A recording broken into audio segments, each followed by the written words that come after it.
और दोस्तों, ग्रेटर नोएडा के उत्तर प्रदेश के ट्रेड फेयर में आप सभी का स्वागत है।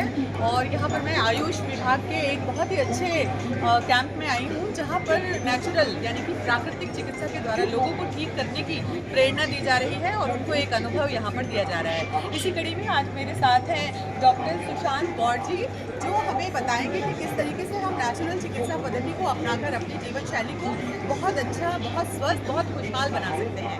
तो डॉक्टर साहब, प्लीज़ आप बताइए मुझे कि नेचुरोपैथी का हमारे जीवन में क्या स्थान हो सकता है। जो हमारा आयुष विभाग है ये पूरा ही नेचर बेस्ड है। इसमें आप आयुर्वेदा देख लें, यूनानी देख लें, होम्योपैथी देख लें, सिद्धा देख लें, योग देख लें।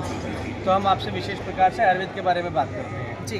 तो जो हमारा आयुर्वेद है इसमें दो प्रकार से औषधियाँ होती हैं। एक होती हैं कास्ट औषधियाँ जो हमें प्लांट से मिलती हैं, और एक होती है रस औषधियाँ जो हमें एलिमेंट्स या मिनरल से मिलती हैं। तो जैसा कि आप यहाँ पर देख पा रहे हैं, ये जो मैक्सिमम यहाँ पर औषधियाँ हैं ये सभी कास्ट औषधियाँ हैं जो प्लांट से मिलती हैं। शुंठी हो गई, अमल की हो गई, नागरमोथा हो गया, कुटकी हो गई, हरित की हो गई, हल्दी हो गई।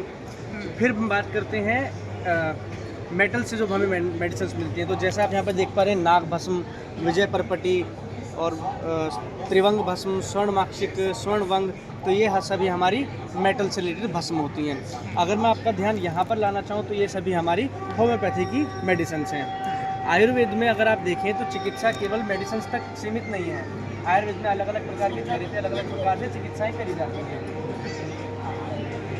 आयुर्वेद में अलग अलग प्रकार से थेरेपी और अलग अलग प्रकार से चिकित्साएँ करी जाती हैं। उसी का एक पार्ट हमारा ये जलों का चिकित्सा होती है, जिसमें हम लीच के थ्रू इम्प्योर ब्लड को सक करते हैं। लीच इम्प्योर ब्लड को सक करती है और बॉडी से दूषित रक्त को बाहर निकाल देती है।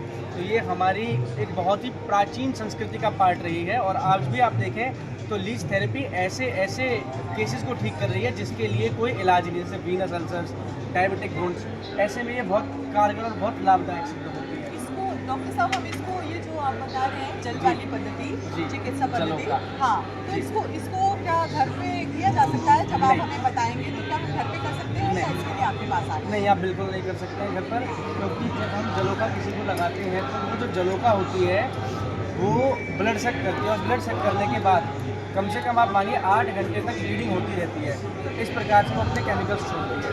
तो उसमें हमें आयुर्वेद की विशेष मेडिसिन लगानी होती है, उसको अच्छे से बैंडेज करना होता है, जो कि एक अनुभवहीन व्यक्ति के लिए बहुत ही मुश्किल काम है। समझ गई मैं, मतलब ये एक विशेष तरह की चिकित्सा ये की आप पद्धति है जो BAMS डॉक्टर की देखरेख में करेंगे तो सबसे बेस्ट रहेगा। फिर अगर आप देखें तो हमारे पास यहाँ पर क्षार सूत्र चिकित्सा है। क्षार सूत्र आयुर्वेद की एक अनन्य देन है। इसके माध्यम से हम फाइल्स, फिशर, फिस्टुला को ठीक करते हैं बिना किसी कट के, बिना किसी सूचरिंग के, इसी से ठीक हो जाता है हमारे पास फिस्टुला। आयुर्वेद को मैक्सिमम लोग क्षार सूत्र की वजह से जानते हैं। मुझे अभी आपने मेटल के बारे में बताया था, ये मेटल क्या चीज़ है?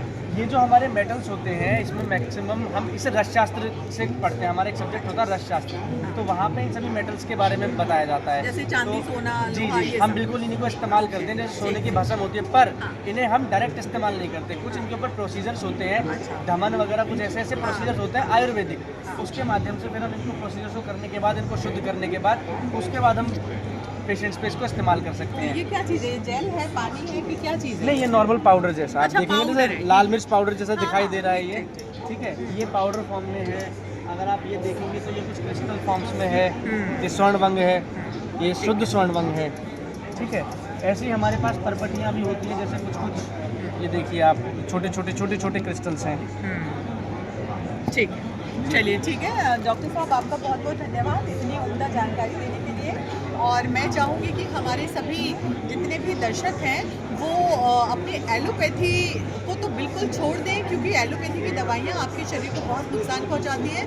वो एक मर्ज, एक रोग को ठीक करती हैं और आपको 10 रोग दे करके जाती हैं, जो कि बिल्कुल भी क्योरेबल नहीं होते हैं। इसलिए नेचुरल तरीके से अपने शरीर को अच्छा करें, नेचुरोपैथी को अपनाएं, नेचुरल दवाओं को अपनाएं और अपने जीवन को स्वस्थ बनाएं, खुशहाल बनाएं। बहुत बहुत धन्यवाद। जय हिंद, जय भारत।